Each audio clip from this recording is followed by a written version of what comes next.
Well, I'm joined now by Rod Mackenzie from the Road Haulage Association, by Richard Curden, the Director of the Transport Research Laboratory, who are leading the government trial announced today, who you just saw in Jane's report. Rod, can I just come to you first of all? Lower fuel emissions, less congestion. What's not to like? Well, exactly. It sounds perfect, doesn't it? But will it deliver? And that's the issue for me and our members. Because just talk about the practicalities here. You've got a platoon of lorries going down a motorway quite slowly. What effect will that have on other road users? Well, it will stop temporarily other road users leaving the motorway at a junction and joining at the next junction. So it'll create a jam, which is what this is all designed to avoid. It's about fewer jams and less congestion. When we have congestion, we have more air pollution. So there's a lot to not like. OK. So, Richard Curden, I think the suggestion there is that this is not suitable for UK's roads. And we understand the concerns. So this is a trial. And the point there about the junctions is really an important one. The study's going to look at that, but the platoons aren't fixed. They're not just going to run blind to their environment. They're quite intelligent, so as they're going along, they're going to know there's a junction coming up. They may even know what vehicles are coming up that slip road in the future. So they're going to be prepared to decouple, to give room for people to come on and leave the motorways.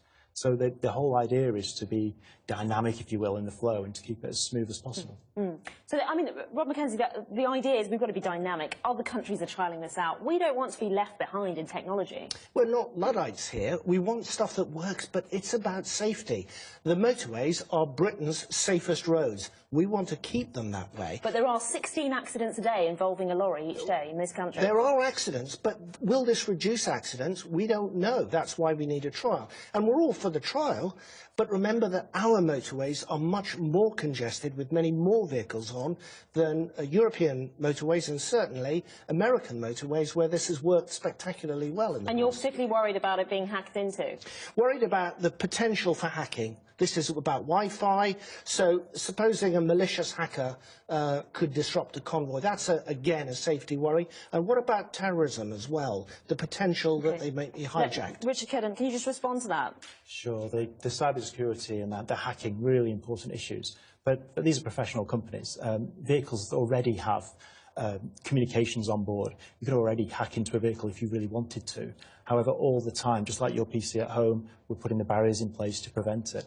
And we're really confident. We're running with multi-channels on these vehicles. It's not like your Wi-Fi at home when you lose signal in and out.